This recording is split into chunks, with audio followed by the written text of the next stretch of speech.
ঢাকা ১২ আসনের বাংলাদেশ জামায়াতে ইসলামীর সংসদ সদস্য এমপি সাইফুল আলম খান মিলন শরীয়তপুর জেলার মানুষের সাথে একটি ইফতার অনুষ্ঠানে অংশ নিয়েছেন। এটি মূলত শরীয়তপুর ওয়েলফেয়ার ফোরাম আয়োজিত ইফতার মাহফিলে প্রধান অতিথি হিসেবে উপস্থিত ছিলেন।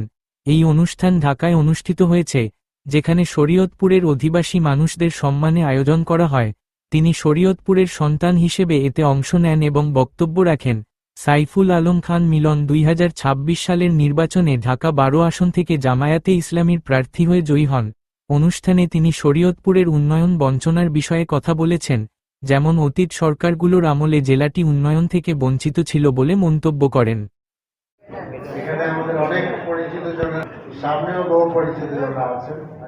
সকলকে আমাদের পজিটিভ উপাদান আছে, সেটা আমরা কিভাবে কাজে লাগাইতে পারি এটা দেখতে হবে। এবং আমাদের আজারবে তো বললেন যে এটা আওয়ামী অধিষ্ঠিত এলাকা, কিন্তু মনে রাখবেন এখানে ইব্রাহিম আপনার আমার মনে হয়